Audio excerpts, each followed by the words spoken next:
Hello, everybody. Welcome once again to the Pace and Space podcast, where we're trying to give you more podcasts, more basketball, more life. Once again, this is your host, Calvin, and with me, as always, is my co-host, Leif. What's going on, Leif? Man, everything is awesome. How's things going with you?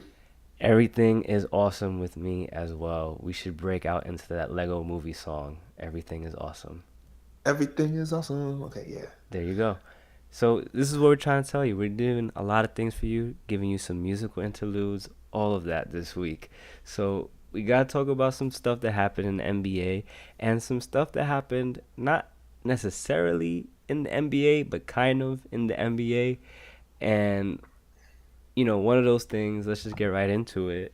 Is Lavar Ball? He's the talk of the town. Everyone's talking about him. Everybody's talking about the things he's saying, and what became a real hot topic over the last week or so were his comments that were directed kind of directly but kind of indirectly at LeBron James and his kids. How he was of the opinion that since he was not a professional basketball player, his kids were in a better position to succeed as they try to become professional basketball players, whereas someone like LeBron James' sons are at a disadvantage because they have the pressure of trying to live up to their father's legacy, citing the Michael Jordan kids, for example, as why he believed that to be the case, rather. And LeBron didn't take too kindly to LeVar talking about him and his family. Basically said, keep my kids' names out your mouth. And that got the media up in a tizzy, as it will, because LeBron said it and because LeVar is really riding his 15 minutes of fame this past couple of weeks. So what were your thoughts on this whole situation with the LeVar Ball comments and all of it, what's going on with him? So where should I start? Should I start talking about LeVar Ball and his comments about LeBron's kids, or I mean, you could start wherever. There's so much to choose from. That he could beat yeah, Jordan 1-on-1. I mean, that his son is already better than Stephen Curry. I mean, he says a lot of things. you know what? At first, when I first heard these comments, my immediate thought was like, "Look, this dude just needs to shut up. He just needs to stop." Yeah, especially when you're at a game and you're sitting there talking about your son's better than Curry, you're talking about you can beat Michael Jordan, you can beat Barkley. You're putting bets out there. So immediately I was like, all right, this dude got to chill out a little bit. What are you talking about? And I do agree with LeBron. Let's leave his kids out of it. Don't talk about his family. LeBron's very protective of his family. We know that. So I guess he's like, look, if you want to say anything, say it about me. I don't care what you're saying. Just say it about me. So I'm all cool with LeBron saying that. I mean, I don't think he meant any ill will. I just I think don't he either. just, I just think he got on a roll of talking. A question was asked of him, and he just started talking. And Hmm. we know how he is. Right now, he's just a guy who just wants to talk and talk, and everyone loves it because they keep putting a mic in his face. Yeah. He was on First Take. He's on all these stations. Right. People just want to hear him talk. They're So giving him the platform. yeah, if you give me the platform, I'm gonna say. I mean, he's a businessman. Clearly, he's a businessman. He's in the Yeah, yeah. You He's in think the business of selling his kids so that they can make a lot of money. Yeah, it's clear. I mean, I gotta admit that logo he has is pretty cool. I like that logo, but it is. But he's all about his sons. He's promoting his sons. He's setting his sons up for the future. He got them all going to UCLA.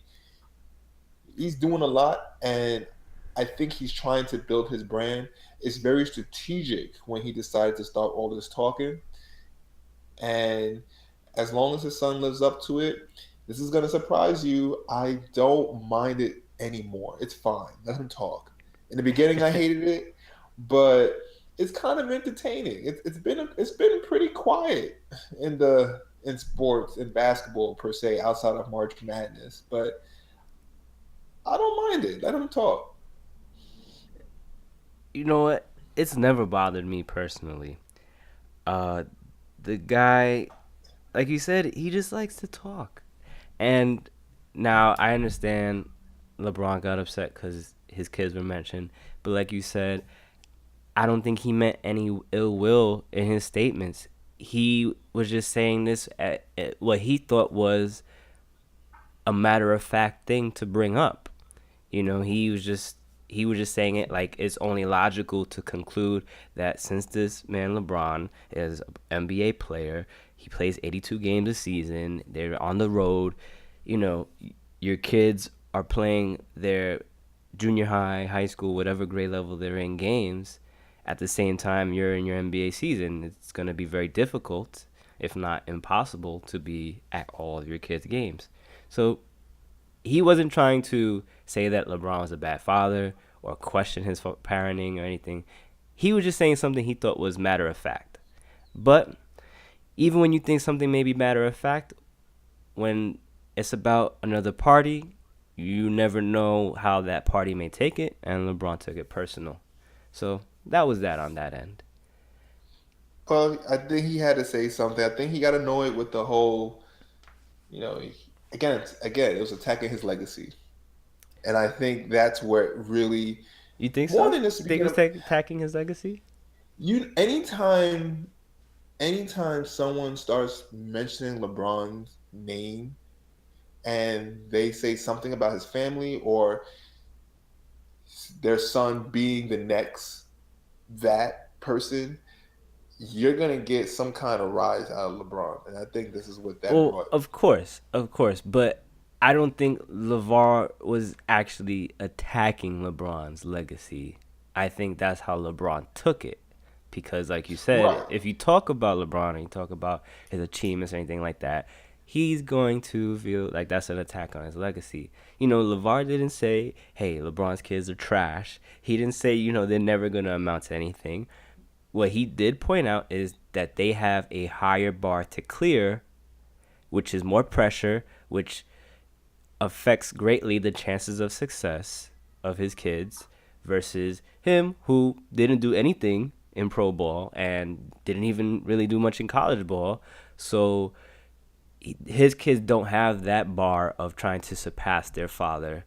He just passed on the knowledge he had in the when it came to the sport and what they can do to succeed. And they have a talent level that he didn't have, or they've had the opportunity that he didn't have, and he's helping them succeed with it. you know So, in other words, he could have made that statement without having to talk about LeBron or his kids. But being right now, he has his 15 minutes. mhm He's going to make that statement because, of course, he is right now the Kardashian of basketball. yeah, That's what they're doing. yeah. I mean, cause some ripples, make that statement, and now someone has something to say. And guess what? Again, you go into ESPN, you go on Bleacher Report. mhm What are the first articles? Lavar Ball. LeBron has a problem with our ball. Yeah. Sometimes I can't even remember which son right now is in UCLA right now. But you know what I do know? I know LeVar Ball. Well, as a I can Laker see, fan, I definitely know who Lonzo Ball is because I'm hoping that he ends up on the Lakers. you know what I'm saying. You don't hear you hear LeVar, you hear about Lonzo Ball because of his play. You hear about LeVar because of everything he's saying, Oh, of course. playing, and But you know what hey, I'm though? not buying it. He LeBron wasn't the only person he spoke about in those comments. He spoke about how Steph Curry has been able to be this great player because his father wasn't this NBA superstar that he had to try and surpass. See, I think, I and I I don't haven't heard believe any that. comments about Del Curry. I haven't heard any comments from Steph Curry about this, The only thing Steph Curry was just like, okay, yeah, all right. It- you which is know, how you should approach anything LeVar Ball says. but I think in this instance, LeVar Ball challenged grown-ups. He challenged people who can say something. He challenged Del. He said something about Del Curry. He said something Mm-hmm. about Curry, Stephen Curry. He didn't say anything about his kids. And I think that's where LeBron was like, Well, Steph is Del's dude. kid. No, but he's what, 28 years old? he has a mouth. He can speak for himself. You can't talk about Brawny and say, "Hey, yeah, Brawny, you know what? You're not going to be as successful because your dad is great." But that's not what he said though. That's That's not what he he said. he But he his made sure not to say that. And all he was he trying made to sure do, not to say that. Yeah, he brought up a popular name in a way to compare his family and himself, because he wants his kids being spoken about in the same breath as a player like Steph, like a player like LeBron. That was his whole goal. That was the whole goal in the conversation. that was the goal. But LeBron's like, look, I don't want anyone talking about my kids, man. Don't let's not open that up. Which he has a Especially, right to say. You know yeah, what? You're a and that dad, I'm a dad. We don't want people talking about our kids. yeah, you can talk all the trash. LeBron said you can say anything you want about me. I don't care, but just don't talk about my family. They have nothing to do with this. I don't care. Like he's like pretty much saying, I don't care if you want to build your brand. I'm all for you building your brand. I mean, look, LeBron built his brand. LeBron I was built about his to say, brand he knows a lot about in building high brands. school. Exactly. He built his brand in high school. He's building his brand right now. He's very calculated in his moves. So I don't think he had any problem with anything that LeVar Ball has said up to this point. The only thing he said is don't talk about my kids in your analogies. Don't use my kids as a way to build your brand. Which is fair. Which is fair. That, Definitely. Now, I mean, this goes back to how I feel about it. I feel like LeVar Ball is only going to go as far as people let him. He says a lot of things. He speaks off the cuff. He doesn't have any remorse in anything he says. But at the same time, he has been given this opportunity and he's doing his best to make the most of it. But you know how all of this goes away? If nobody pays any mind to any of the crazy things he says. If he says, "Oh, I can beat Jordan one on one," if everyone said, "What, that guy's crazy," and just kept going about their business, we're not still seeing LeVar Ball on all these talk shows. But because we need to dissect and address this matter like it is inconceivable anyone can say anything like that, this is how we get him on all these different talk shows, on all these shows on ESPN. And the mythos and star of LeVar Ball is just going to continue to grow because these people are feeding it. He's only going to be as famous as people allow him to be. And once he says something that people just don't care about anymore, he's going to go away. And some people say, "Oh, teams are going to have to watch out about drafting Lonzo Ball because they have to also inherit his father." You know what? If his son gets a nice contract with, as the first or second pick, and his son gets a nice shoe deal, and he gets a legit agent covering him for his NBA contracts, you think LeVar Ball is going to keep talking? yeah. Well, he still got two more kids, right? Well, I got some more kids. But do you know what his game plan is? He And wants a family shoe deal. I know. he wants a family shoe deal. So he's like, we're gonna get all three, But and he wants the money up front. but logistically, you can't get that until all three of your kids are 18. So Well, Lonzo's going to the NBA now. If Nike or Adidas or Under Armour says, "Look, I can't talk about your other kids, they're still in high school, but I can give this son a lot of money," you think he's gonna say no? of course not. That's my point. So it's all much ado about nothing. He's gonna go away. He's not the first crazy parent of an NBA player. He's not the first crazy any type of relative of an NBA player. And they have their moment in the sun, but they go away after a while. They go away. Does he go away? And at the same time, he's I just don't know. talking crazy. It's not like he's about to hit Jason Terry in the middle of the game like LeBron's mom almost did in a playoff game. It's not like he's gonna be in the locker room area ready to help his son fight an NBA player like Doug Christie's wife did that a long time ago. So he says crazy things. Okay, what do you want to do? Do you can keep getting up in arms about it, or at the end of the day you can say, you know what, that's just Lavar being Lavar, and then it just kind of goes away. The way I look at it too is that he's kind of taken the approach of let me talk about my kids. He has full confidence in his kids, and Mm-hmm. to me, that's great. I mean, He's actually taking a lot of pressure off of Lonzo right now too, if you think about it. because he's taking all the attention on himself. He has a Exactly. tough matchup. He has a tough matchup coming up. I don't know how he does with that, but he's taking a lot of pressure off of him by putting it on himself. Mm-hmm. But the pressure is going to go on him with all this talk of how good he's going to be and how he's better than this. When he steps on the NBA court, everyone's going to be looking at him. Yeah, And yeah, but it's not like Lonzo's being oversold either. The only reason people are listening to Lavar Ball is because of how good Lonzo Ball is in the first place. right, right, he's good. And if he goes to LA, I mean, goodness gracious, think about it. I Yeah, mean, you got your son playing at UCLA. You got your son playing on the Lakers. Whew. I know it would be the dream scenario.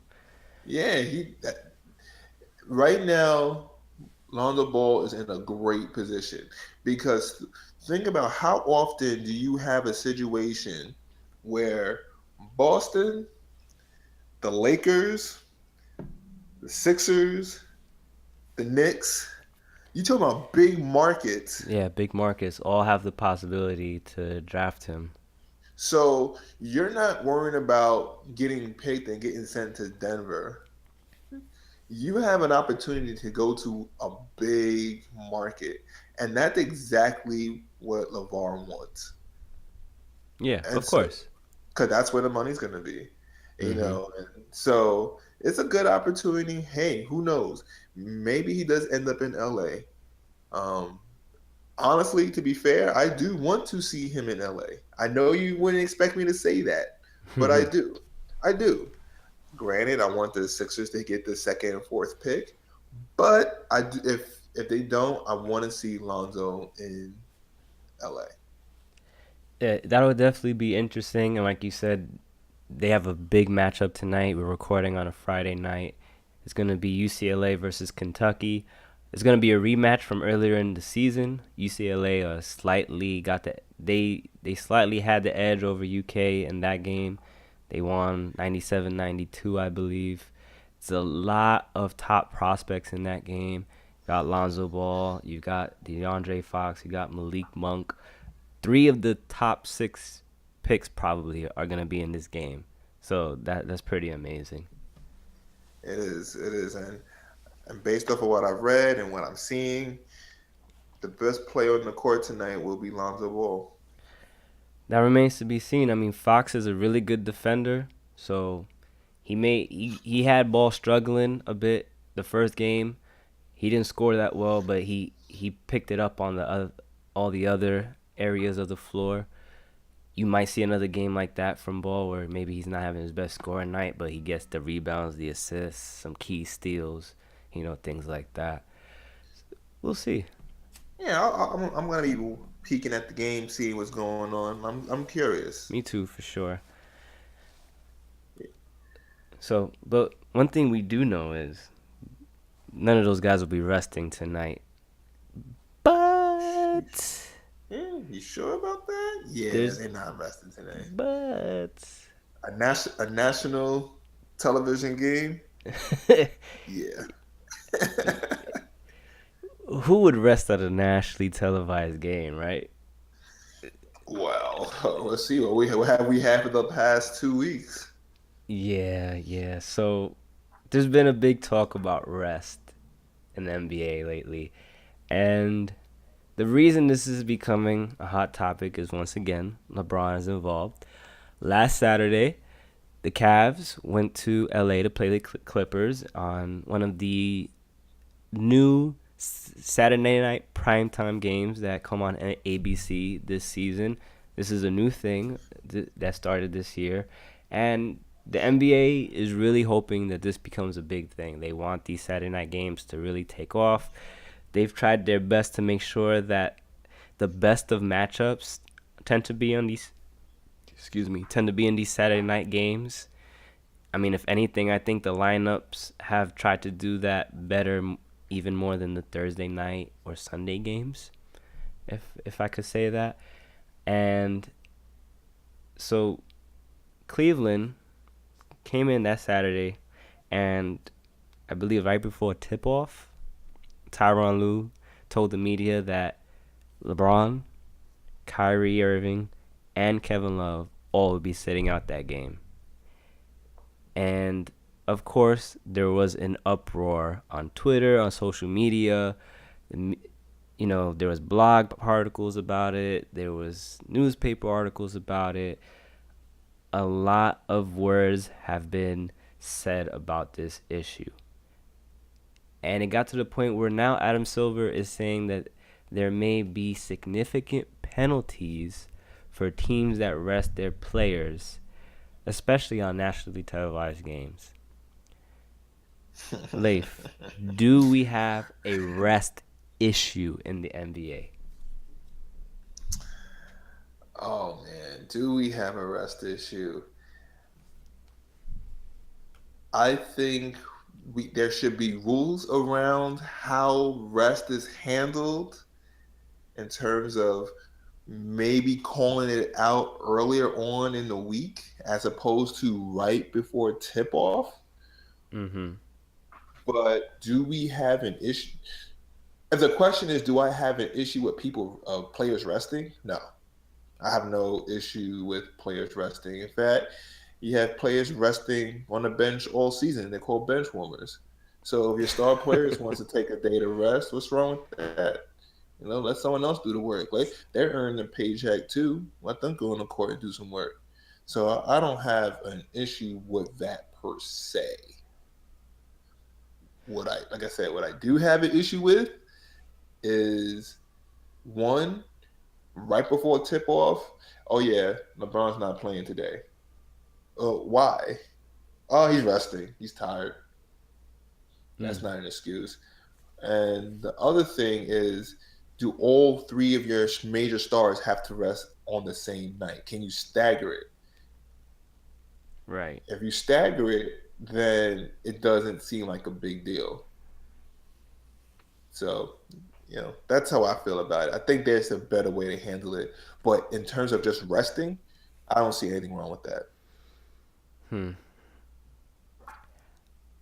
I think I have a problem with rest in general, personally. And before you say anything, I'm not trying to be like one of these old heads. It's like, back in my day when I was watching basketball in the 80s or the 90s, ain't nobody rested. I'm not coming from that angle. I understand that there is a lot more information in the NBA, in the game, in the sport right now. Sports science is something that's real and can have real long-lasting benefits for players' careers and even their quality of life after they finish the NBA. And I appreciate that and I applaud it. Where I have the issue is the way rest is used in the NBA. Take, for instance, the Cleveland Cavaliers. They decided to rest their players. They knew before this week, they knew before this month that they had this game against the Clippers, and they knew it was going to be nationally televised. There were a lot of things that they could have done differently to avoid having to rest all three stars. Like you said, resting all three is unforgivable. But even resting any of them may not have been necessary. LeBron James is in his 14th season and is second in the league in minutes per game. He's 32 years old and has already played more minutes in his career than Michael Jordan. Yep. Now, you tell me The sports science team looked, and they looked at his minutes, they looked at his usage, and they were like, "No, you have to rest him tonight." Okay, fine. But where was that same sports science team this whole season as Tyronn Lue's been playing him 38 minutes per game the entire season? Where was this sports science team when they were basically having him play 40 minutes in consecutive games, and they didn't decide, well, maybe we should get a small forward that can spell LeBron at least a good 15 minutes a night. Where They has that won't been all do it. season? Where has that been all season? What I agree. Where has it been? That should have been there. But I mean, there's other stuff at play there at the same time. There is, but that's why I'm saying you can't tell me that LeBron had to rest this night when you've been playing him so much every single game this year. And I get it. LeBron, he plays so many games. He's been kind of an Iron Man in this league, but at the same time, if he was playing maybe 34 minutes, 33 minutes on average this season, would he be hitting a point where he needs to sit out in the whole game? Probably not. When you're blowing out a team and maybe you only need him for 15, 20 minutes, only play him the 15 to 20 minutes. And I juxtapose this to a team like Oklahoma City.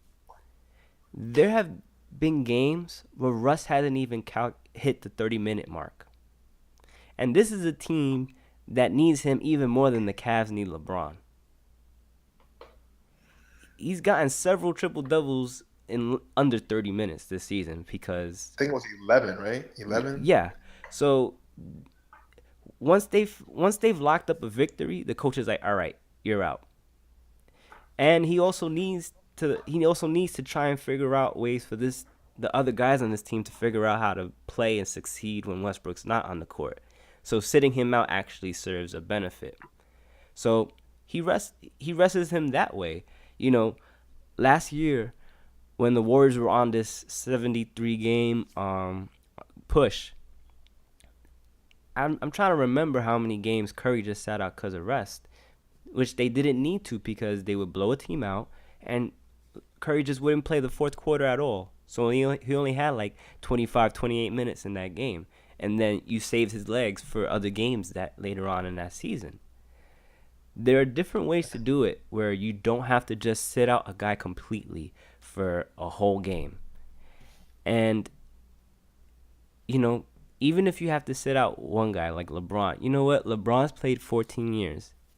If you got to sit him out, maybe he deserves to sit out a game here and there just because he's played a long time in the NBA. Kyrie Irving is 24 years old. Are we really going to sit here and say, Kyrie is just worn down? Well, why are you playing him 35 minutes every game then? Maybe scale his minutes back to 31, 32, and let Kay Feldman or somebody else play those minutes.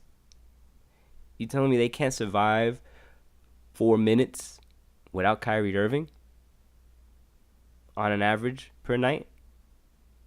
That seems kind of feasible. It's not like they're blowing these teams away anyway. They're losing with Kyrie Irving playing the 38 minutes per game the way things are going right now. Yeah, things are not going too well there.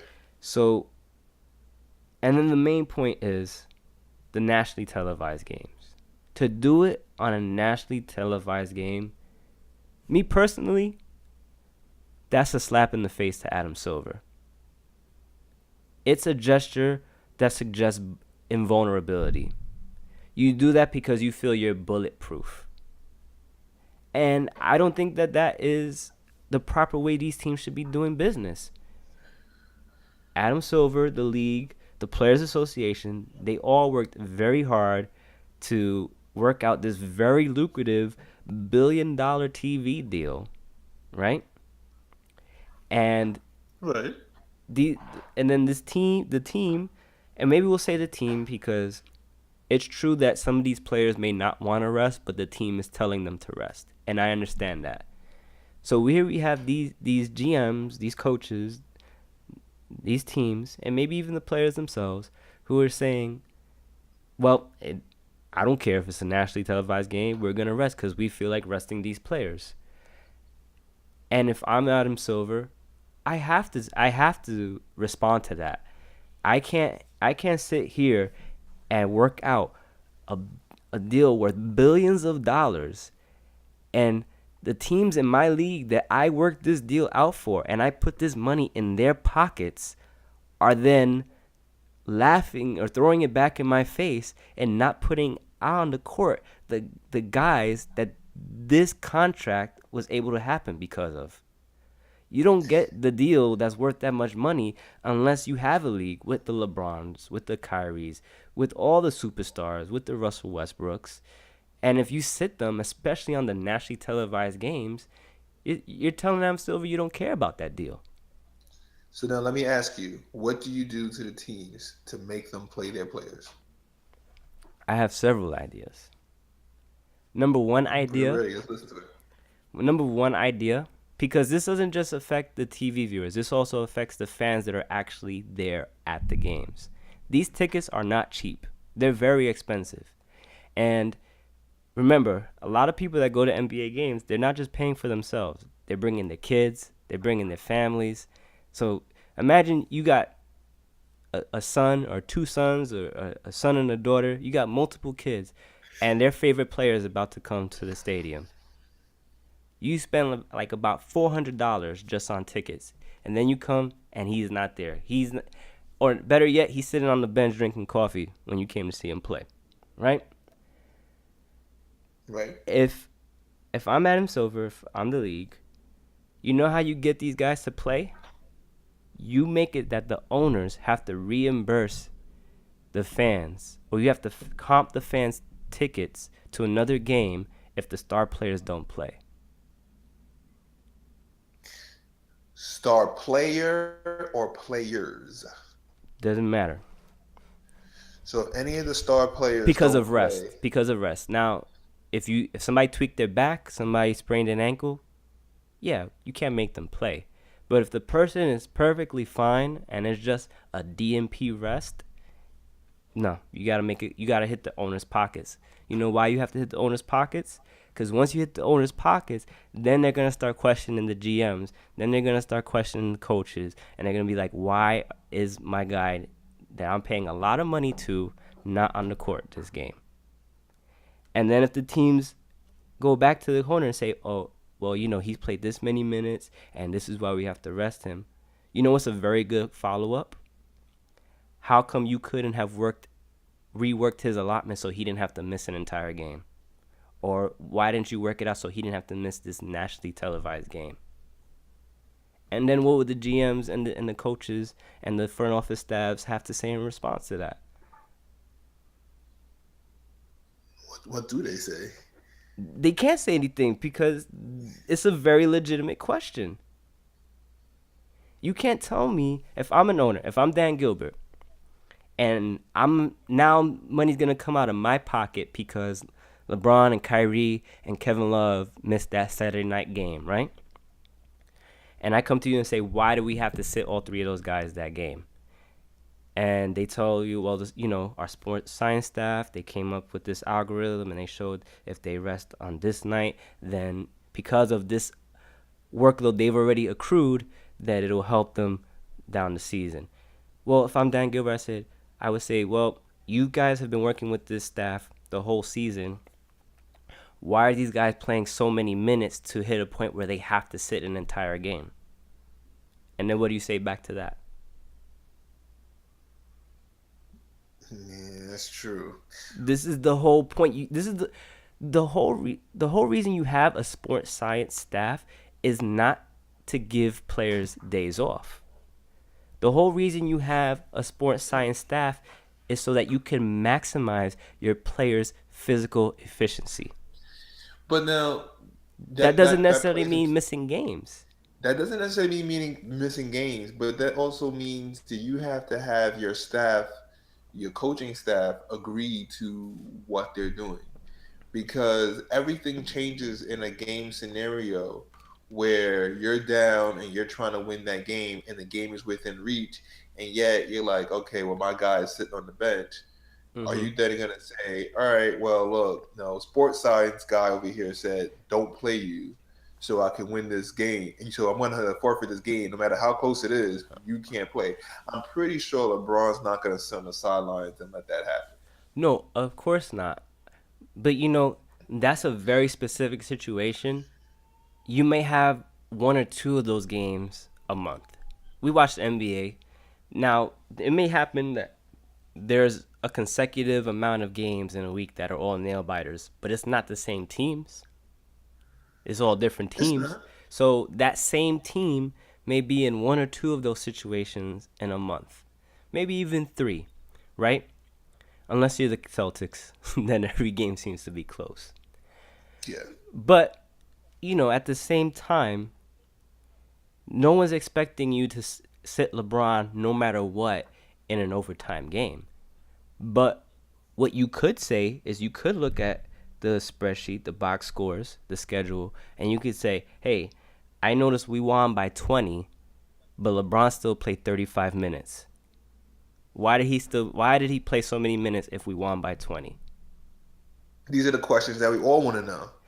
But now you're going to ask them and hope that they give you the answer Well, and if get I'm an it a owner, legit they answer. have to give me the answer, especially if I'm facing penalties from the league and the commissioner. You have to give me an answer. And this is the and I You know have to people get, are saying it's too strict, like Silver shouldn't punish teams, but that's the only way that there's gonna be any culpability for this. Because if you want to say, oh well, the coach is gonna play the guys however long he needs to play the guys, that's the same coach that is agreeing to rest the player for a whole game. So you you can't you see, can't and have it this both goes, ways. yeah. But you see, this goes back to what I'm saying before. If the decision is to rest the players, if it's just to say a scheduled day off, I mean, look, they do the same thing in baseball. They have a day off. It don't matter if it's an ESPN game or whatever. They have a day off. They just not gonna play. Fan came to pay the money. That's what it is. You go to a Broadway play, you get your playbill, you open it up, Yeah, star I heard roles that being one played too. up by understudy number two. I, That's just what it is. You're but I not have a gonna retort say, on "Oh that. wow." I'm sorry. Go ahead. Go You're ahead. gonna say, "Oh wow." You're not gonna say, "Oh wow." I wish I saw them. In this case, with these star players resting, again, I just feel like you can't you can't go in there and say, "I'm going to rest all of them." And they try to say, "Oh yeah, they had other guys had legit injuries." I'm not buying that. Let me give you this case in point. And in the case of, and this is going to lead to a bigger statement that I have. And in the case of that last weekend, that last Saturday's game, where they sat LeBron, Kyrie, and Love against the Clippers, Mm-hmm. that was a back to back, and they played again on Sunday night, and I think they all played. Um, Yeah, and you know who they played the next night? the Lakers. The Lakers. But here's the thing I wanted to say: if you wanted to rest, hypothetically, I would have rested on that Sunday game. Because that Sunday game, not saying because the Lakers are the Lakers, nothing like that. The next game after that was on Wednesday. You would have had 3 to 4 days rest. Mm-hmm. If rest is such a big thing, to me that would make more sense. Or you I could say, well, we have Saturday and Sunday, but then we don't play again till Wednesday. So You can do that too. even if those guys play both days, they have they have Monday, Tuesday, Wednesday before they play again. You could just give them the day off Monday, no practice, Let me or Tuesday, no ask you no this: practice. whose decision do you think it ultimately came down to not play on Saturday? I honestly do not know. I honestly do not know. Okay, do you think hypothetically, do you think a sports scientist came into the room and said, "No, Lou, we want you to rest LeBron tonight. You have to rest him." And Lou Honestly, no, said, I don't think that's what happened. Do you think? What do you think happened? I think they maybe maybe their front office they said, we gotta start looking to give our guys a break coming up, right? And then maybe Lou said, all right, well, how about I just give them all a break on this one? And they were cool with it. And because this is the thing, and then there was, there's the ABC game. But what was the first response LeBron had when he was when he was told about that? Who did he mention? Pop. Yeah, he said this is what the Spurs do. Yeah, the Spurs did Yep. that. They did that on a TNT game. I remember against his team, against when he was on Miami. But And then, yeah, go ahead. You get to what I want to say. Go ahead. but the Spurs got fined for that Yeah. first and foremost, and the Spurs won that game. So Yeah. and Pop, you know who he sat? You know who he didn't have there? He had all his old guys not there.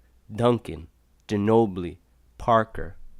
All the young guys, Kawhi, Patty Mills, all the guys that were very pivotal in helping them win a championship were still on the court. They play. They played. So, Do you know? So yeah. So whose decision do I think it came down to not play that game? LeBron, I think it was a LeBron decision. LeBron do you think he did that on and I know purpose because LeBron. of the opponent? Ye- no, I think LeBron. Let me find a way to say this in a nice way. Uh, LeBron is a copycat, and Mm. I think he saw what happened the week before and said, With the Spurs and the I think Warriors? that's not a bad idea. Oh yeah, Yeah. rest your players, please. If they can do it, shoot, we gonna do the same thing. He rested his. They rested, and as soon as they went to LeBron, what's the first thing he does? The Spurs did it. It was actually the Warriors that did it to the If Spurs that time. yeah, yeah, the Warriors did it to the Spurs. I mean, that game Kawhi didn't play. He had a concussion or something like But yeah, that, but he and had a concussion. yeah. So the Golden State did that. LeBron does that and say, "Hey, we can do it too." Ultimately, I think it was a LeBron decision. I don't think Lou had anything to do with it. I think Lou was like, "All right, LeBron, I'm here because of you. You got Yeah, it it." kind of calls into question how much leadership or control Louis has on the team. He got brought in because LeBron said so, and that's why David Oh Black yeah, come on. got let go. I don't want to take it that route because it's You not don't. just I know them. you don't. It's not just the Cavs because, like I we know you don't said, want the Warriors did that. Steve Kerr was very, flippant and, you know, uh, I don't know. He was very, yeah, he was very flippant. to. He's Like cocky. Yeah. he didn't wanna concede that he was doing something he shouldn't have, and the Warriors got destroyed that game too. And see, that's the thing. That's the difference. People want to highlight a team like the Spurs, but the Spurs don't go to any game where they're resting players expecting to get blown out. They still expect to win that game. And they are doing it because when you look at the minutes played that they play, it's already low Mm-hmm. and it's strategic. And then when they go out there, they're not laying over. Like no one went into that Cavs that Cavs Clippers game thinking the Cavs are gonna win. No, No even one even went the Cavs into didn't think they were gonna win that game. right. No one went into the San Antonio Golden State game and said, "Wow, Golden State's gonna win." No one thought that. Mm-mm. But anytime the Spurs do it, and Pop tells you up front, dude, I'm going to rest my players. There's times I'm going to rest. I'm gonna rest Tony Parker. Mm-hmm.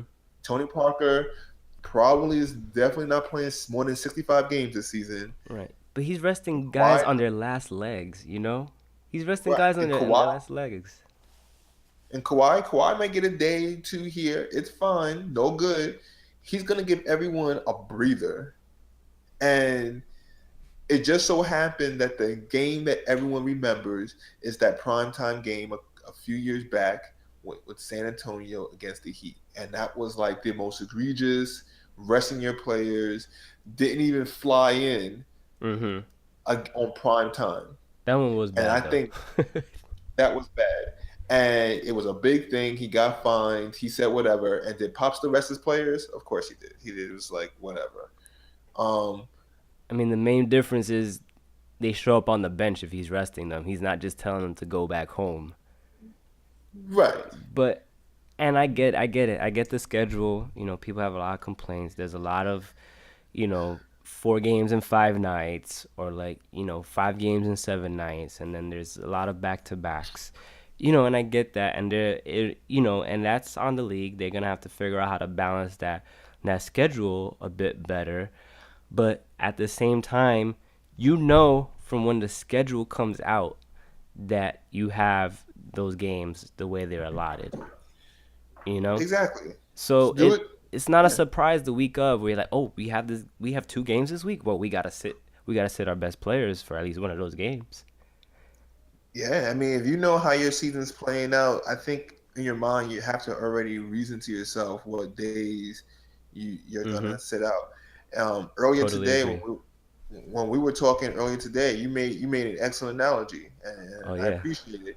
When you spoke about how you working in an office environment, if you know one day you have a day full of meetings, you're not gonna call out that day. You know, I gotta be exactly. here, I gotta do my load. But if you had a light day and you have no meetings, then it's like, you know what? I'm tired. It's been a long day. It's Friday.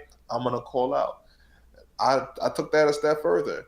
You know, every beginning of the year in January, you look at the calendar and you say, all right, let me get my days out. I'm gonna take this day off. I'm gonna Right. take that day off, and you just kind of already know what vacations and everything you have coming up. And so you would think that with these NBA teams, they will look. They know what games are going to be the primetime games, and so you can look and say, "All right, I'm going to take this game off. I'm going to take that game off. This game, I'm home, and then the that night, I'm flying out somewhere else, and like that's too much." See, that's where I feel like I don't have problems with the resting per se. It's just I felt like that. I felt like that game when they rested on Saturday, that was a statement. I do That too. wasn't rest. I, That wasn't. That had nothing to do with rest. That was LeBron saying, "Look, let's take it to the owners, take it to the league. You know, we're doing all these back to backs. We're gonna sit this one out so they can know how we feel about these back to back. I mean, granted, look, he's a part of the Players Association. He's mm-hmm. whatever there. So it's a statement. That's why I It was a said. statement. That's why I said I think who they played also factored into the decision to sit, because they played the Clippers, a good team in the Western Conference, a playoff team, a matchup, you should want to see how you stand up against, right? And they chose to sit that game, but they Mm-hmm. all played against the Lakers. The Lakers are not playing for anything this year. In fact, they were happy to lose. You helped them out. You're helping them keep their pick. The Lakers got everything they wanted out of that game. They got to see D'Angelo Russell go toe to toe with Kyrie Irving. He had 40 points to Kyrie's 46. You know, Julius Randle, all those guys, they put up numbers, and you lost. So you basically got everything you wanted. You wanted to see how they fared against top players, but you didn't want them to win either because you were trying to keep your pick. What did the Cavs get out of that game? Tell me, what did the Cavs get out of that game? Nothing. Nothing. No. Compare that with being more strategic, right? You could have said, all right, Kyrie, Kevin, maybe you guys rest against the Clippers. Kyrie, maybe you're a little banged up. Kevin, you're still coming back from injury. Why don't you rest this night? LeBron, you play against the Clippers so that we can still see how we fare up as long as we run our system, which is centered around you. And then Sunday, all right, Kyrie, Kevin, you're playing because we need to see how you guys do without LeBron. And this is a good test to see if you can be successful without LeBron. Doesn't that is that's resting but also getting something out of it. And that's the thing I don't see happening with a lot of these rests, the way these teams are using rest. Like when the Warriors sat all their guys against the Spurs, I don't understand what they got out of that. First of all, you're having a very difficult month, especially after KD got injured. You haven't put any form of consistent success together since you lost him. And then you decide to just forfeit a game by resting all your other players against a team that's hot on your heels for the number one seed. I don't understand the strategy in that. And I don't understand the message you're sending to your players and to your fans by doing that. They're not sending any message to the fans. The, these Well, they may not be fans, these intending to, but you are, whether you think you are or oh, not, yeah, I mean, it's not that they're not sending a message. Let me take that back. They don't care. which is the They, problem. And which that's is the why I feel problem. like it's an insult to Adam Silver and to the league because you're telling him, like you said, that you don't care. And you're telling him that you don't care about something that the league worked very hard to obtain. I remember this. I remember it was like 1992. One time I got in front of my TV, and I remember when I got the TV guide, I would circle all the Chicago Bulls games that Right, was going to right. be on TV. And it was this one day. It was Chicago versus San Antonio, and and before the game, they said Michael Jordan wasn't playing because he was hurt, Mm-hmm. and I didn't want to. I mean, I try to watch it, but it just wasn't interesting. It was like because it's not Jordan. Jordan's not playing. It's like Exactly. 1993. He's not there. So why am I watching this? And so that's kind of how I feel about these guys going out there. You're thinking your guy's gonna play. You're wearing the jerseys because Mm-hmm. in a lot of cases, these guys are going there wanting to see LeBron. Of I remember course. going to Nets games and not caring about the Nets per se. I wanted to see who they were going against. So that's kind of what it is. So Yeah. I mean, I used to do the same thing. I used to go to the Nets game so I could see Kobe play.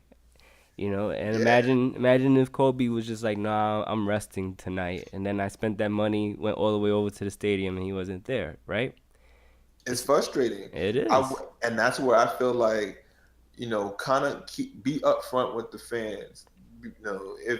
If there's a situation where you are going to rest, I appreciate just a heads up. And not a heads up when I'm getting to the stadium and I'm there and I'm looking at shoot around and I see my player on a sideline, Mhm. in street clothes, laughing and, as you say, drinking coffee. Then I'm like, dude, like, what's your problem? What's wrong with you? Why something wrong with your legs? Like, why are you not playing? And it's Right. like, nah, he's resting. He's resting, really. And these guys are not gonna come in and play just 20 minutes in the game and rest the rest of the game because it's gonna mess up their averages. So that's not That's what the they're gonna try problem. to. See, yeah, it's the problem too. Nobody wants to mess up their numbers, and I Oh understand. yeah, And I understand that it's a tough sport to play. It's hard on the body, but there's also so many things at their disposal that people before them didn't have.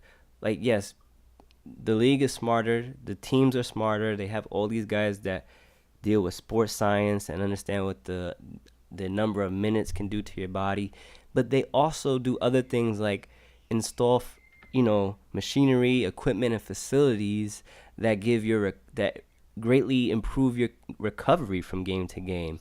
They got these hyperbaric chambers.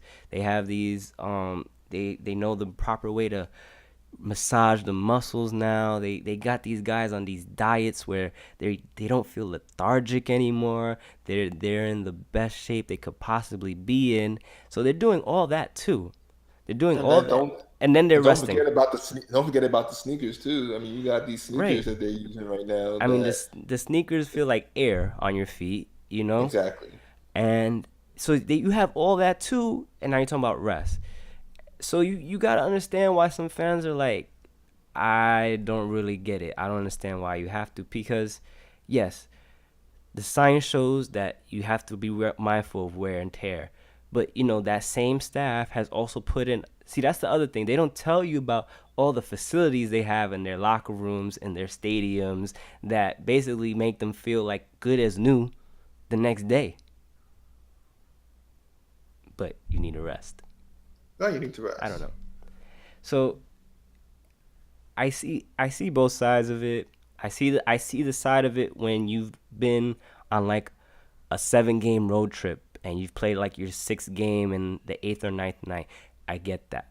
You might want to rest somebody in between that because you're going from hotel to hotel, flight to flight. As some you don't you want to just be precautious, but you also know what games you're playing and you also know what you can and can't get away with. To be perfectly frank,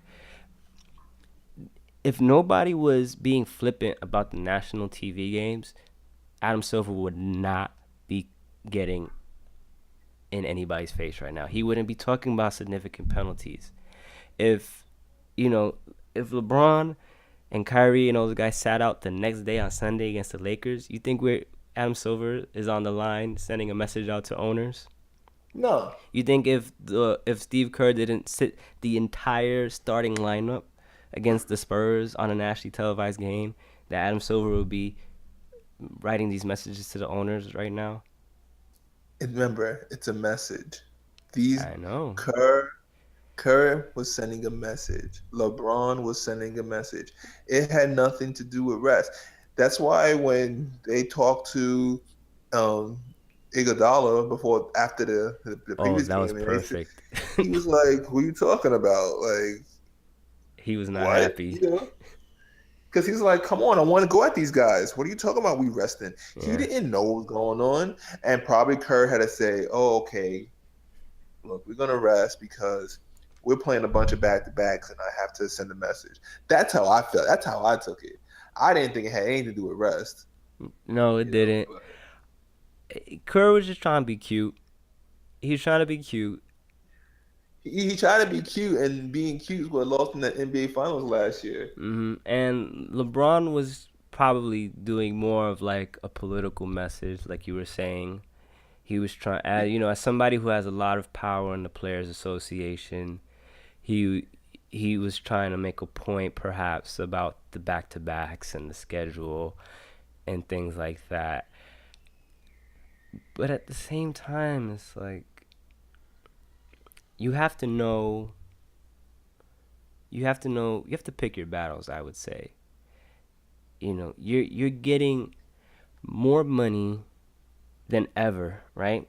You fought for that. You, Chris Paul, Hmm. all those guys, you fought to make sure that the superstars got the cut they deserved, right? So Hmm. the middle player, their pay kind of took a backseat to what you guys got, and now the superstars are getting more incentives for being superstars. But Right. if you ask more, more should be respect, more should be expected of you, right? If you feel like, oh, we Right. bring in all this money, we're the reason fans are in the seats, we're the reason you have this $1 billion TV deal, so then we should clearly far and above make more money than the other players on the team, fine. Well, then you can't be talking about rest on nationally televised games. What is your message? What is your leg to stand on? You said as a superstar, you're the whole reason anyone comes to the games. You're the whole reason anyone has these $1 billion TV deals. And then you choose to spit in the face of that argument by resting. Yep. And that's why, me personally, I have a problem with it. I have a problem with the whole concept of rest because it's not. I feel like there's a facade of the sports. I feel there's the facade of sports science and longevity being thrown out just for when certain players maybe just don't want to play, or when a team wants to maybe hide their cards and be coy against a competitor, which was what I kind of think the Warriors were trying to do that game against the Spurs, because Pop did certain things like that against them last year or 2 years ago as well, if you remember. But again, here's the difference. Pop sat down Duncan, and people thought, oh, they're hiding their cards. They don't want to show Warriors their best yet. But then it actually turned out, well, maybe he was sitting Duncan just because Duncan just wasn't a good fit to play against that team. Oh yeah, because he can't play with that speed, that up tempo. Yeah, Not at because he was that like what point. on his 20th season, 21st season.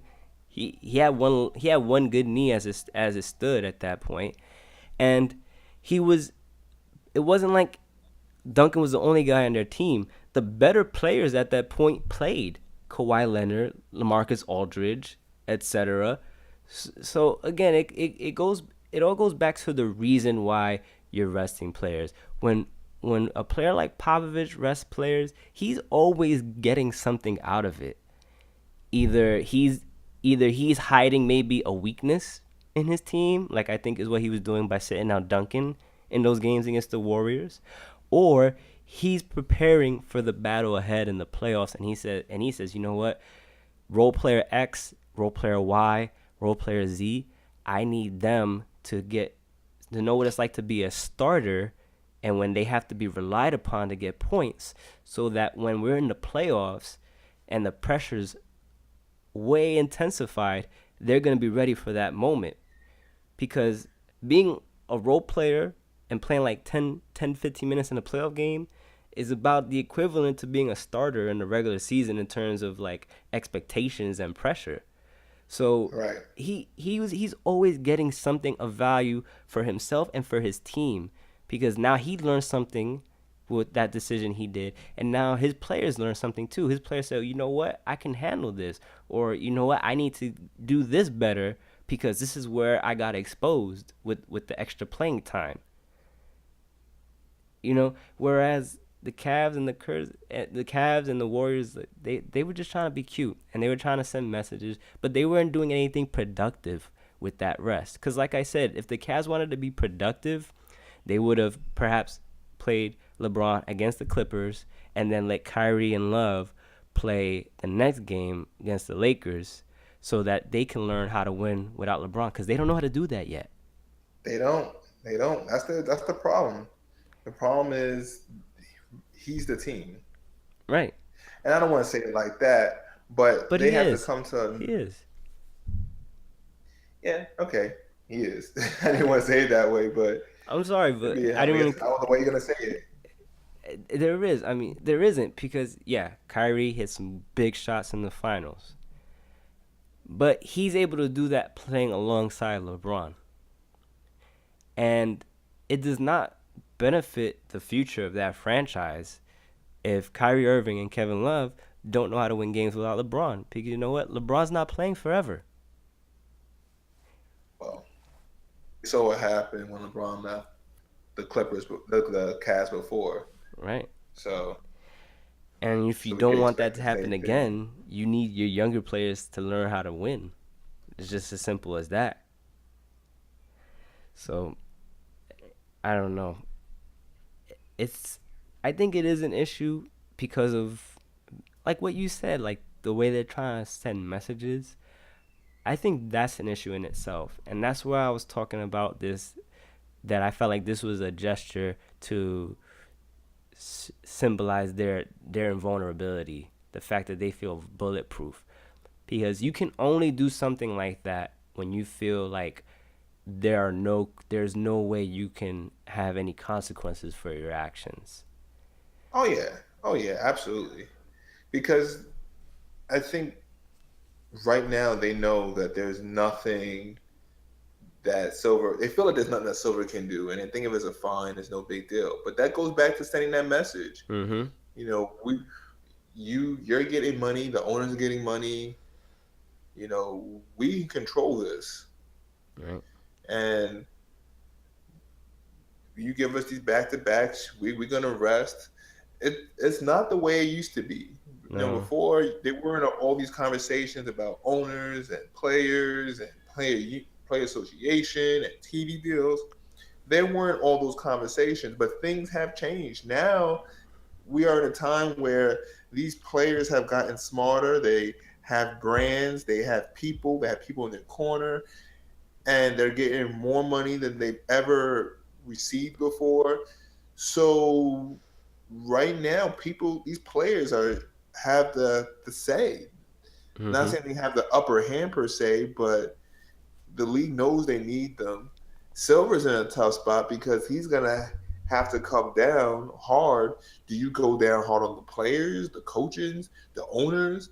Immediately I would say the owners, I think it and has then, to be the owners. I and think then the that's own the only yeah, way it changes, honestly. and the owners have to then go hard on the team and say, look, guys, y'all can't rest your players, and if y'all gonna rest your players, you have to let me know when. I don't think owners And would have a problem with that, especially if the owners are the ones seeing the penalty or paying the price for those decisions. Because, like I said, once you start penalizing the owners are going to ask serious questions about their staff, and right, and whether they have a good answer or not is going to determine what happens moving forward. If anything, I think the penalties would be good because I think it would make teams give all of this sports science stuff a more profound look. They would look at it, they would stop being so surface level with it, perfunctory, and they would actually build a strategy, a philosophy, and a guideline on how they would use it. And if those questions are in place, it would avoid games like we just saw where players rest. If you know, oh, these games we cannot rest people no matter what because it's gonna affect the owner, and if it affects the owner, it affects us. If it got to the point where, you know what, if we keep causing a penalty for the owner, he's gonna get rid of us and find another sports science team that won't cause him to get penalized, and they're gonna start thinking of ways that they won't have to rest the players. You see, that's why I feel like you need it because these guys can figure that out. I'm telling you, they can oh figure yeah, it out. The same they way can figure it out if they're open for it. if they're open for it and if they have incentive to. And I think the owners being penalized is going to create incentive everywhere because there's one thing owners do not like, and it's losing money. Of course, they know how to make money. They're I mean, there businessmen was first and foremost. yeah. First of all, they're businessmen. They have the teams, but then they also trying to find ways to get revenue from the stadium. Mm-hmm. Why do you think the Spurs are on the road for such long periods of time because of the rodeo and Right. these stadiums are preoccupied with Disney on Ice and the circus Right. because they want to use that to make money and honestly, that's probably part of the reason why there's so many long stretches of road games and back to backs because of how the stadium is being used, concerts and whatnot. Really, a lot of time when you think about it, um, these other avenues really takes precedent over this actual sport because before the season, those are the things that I first mentioned. Okay, what dates do you have concerts? Well, this date, this date, this date. What date do you have the circus? This date, this date. Okay, so now let's make a schedule around that. So, I mean, that could be part of the thing, but really, they're business. Like you said, they're businessmen. Any way they can get revenue from that stadium, they know they're going to get 41 games in that stadium, plus playoffs, plus preseason. They're businessmen. They just want to make money. So, like you said, if you attack their pockets, they'll respond. Right. And if they once they respond, their team has to respond, and you'll be amazed how much smarter everyone gets when they don't want to lose their job. Oh yeah, no, please, of course. You know what I mean? So the front office staff, the sports science teams, the coaches, you would be astounded about how creative this whole process will become and how all the different ways they could find to avoid having a player miss an entire game once once there's real consequences on the line. And Oh that's yeah, my people point. will figure it out. And to me that's my main point about rest. You're trying to tell me, oh, if we don't rest this guy, he might have a shorter career. which I find hypocritical because you're burning these guys out. You're playing them like 40 minutes a game, and then you're talking about, okay, we can play them 40 minutes every night as long as we rest them this one game in the month. How is that equivalent? I don't understand that personally. Whereas if you found a way to build a proper roster, you built your roster in a way to give your key players the rest they need, then you can have everyone in a better position for the entirety of the season. And you have to and if a coach wants to keep using his starters even though they're up by 20 points, well, you know what? Find a coach that won't do that. I Cuz agree. because that has happened. That's what happened to Thibodeau. He got fired from the Bulls because he didn't want to pull back on the minutes, and he kept fighting with the trainers and everyone else when they were trying to tell him, Joakim Noah needs to play less minutes. This guy needs to play less minutes. I mean, you look at those guys from that Thibodeau era, like Derrick Rose, Joakim Noah, Luol Deng. Their bodies have betrayed them severely, and Yeah, none of them are at an doing age the where they minutes should they be were ready playing. to retire. None of those guys are at an age where they No, should be thinking about retirement. But especially Dang and Noah, like they just can't do it anymore.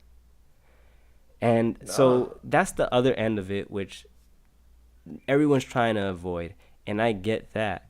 But there's a there's a balance in between playing players, 45 minutes, 45 minutes, and then just, resting them just on a whim. There has to be a balance in there, and teams are gonna have to find it. And it's it seems like they're gonna need to put penalties in place for them to find it because common sense would have told you you don't sit your stars on a nationally televised game. Like that just seems like common sense in general, especially when most of these nationally televised games are against another strong team. You would think that team would want to field their best roster against that team, especially when that other team is playing their best players too. See, that's the other thing that cracks me up is like the other team is still playing their best players.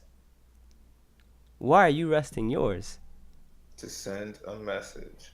I know, but there's so many other messages that you need to send other than whatever that is. You need to send the message that, we're the best team in the league. You need to send a message like our star players are better than this team's star players. It it's more beneficial to play your guys in a game like that. It's more beneficial for everybody. It's more beneficial for the stars because if they win, they get more notoriety. Everyone talks about the great performance they had against another very good team. It's beneficial for your bottom line because the fans will be happy with that. They'll stay engaged. They'll come to the games. And it's beneficial because the league will be happy that you gave a good show on a nationally televised game. There's so many there's so many more pros than there are cons to playing your star players in games like that. Yeah, it's there.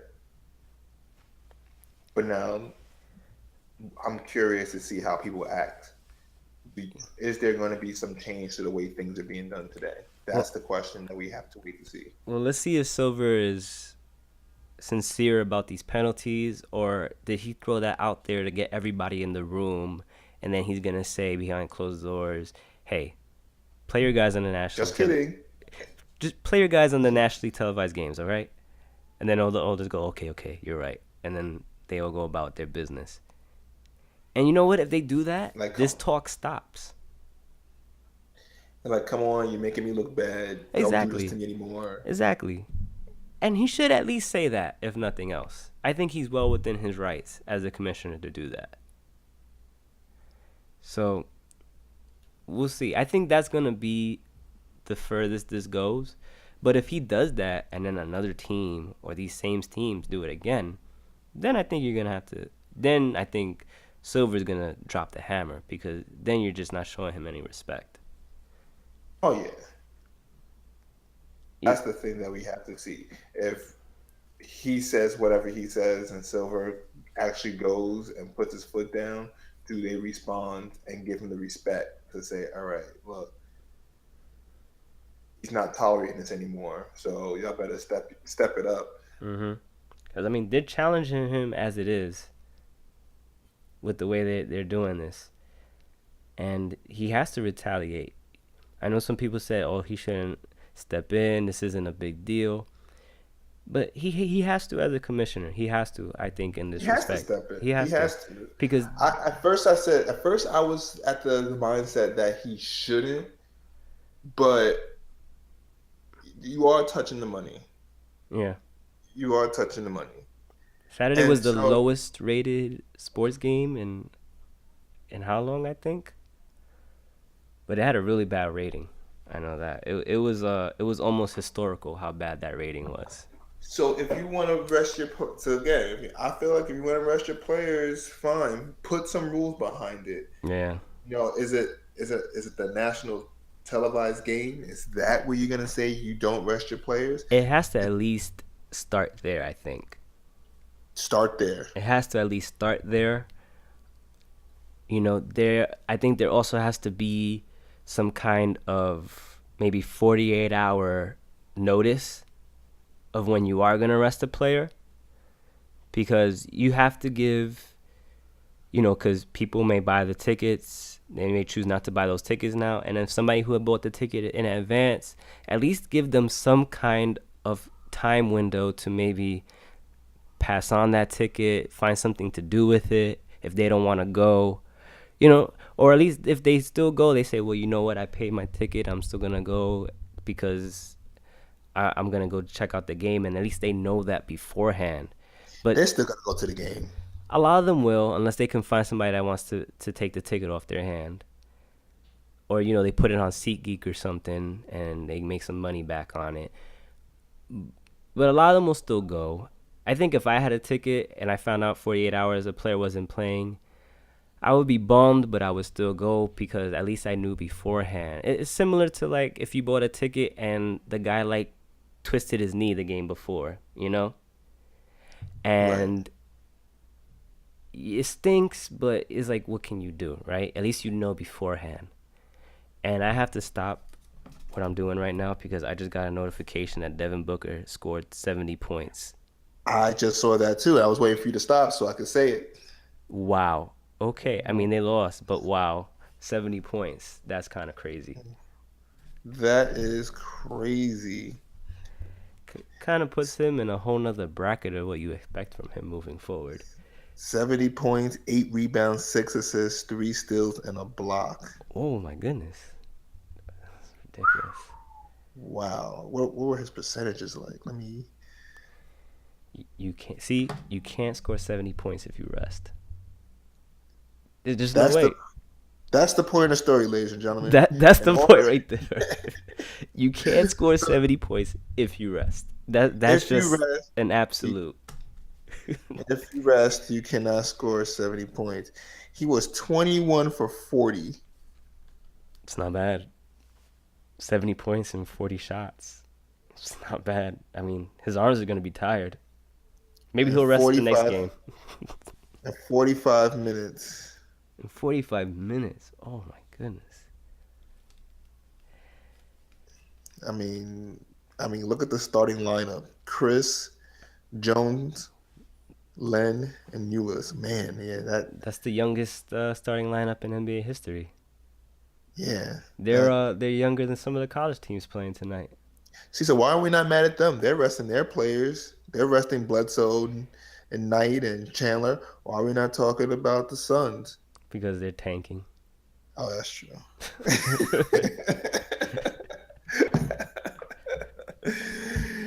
That's why. Oh, I mean, Lakers did that too. They just told Mozgov and Dang like you're not playing anymore. But that's not rest. That's just, well, we don't think you're the best. You're the best guys to put on the court anymore, so we're not gonna put you. you're That's not the different.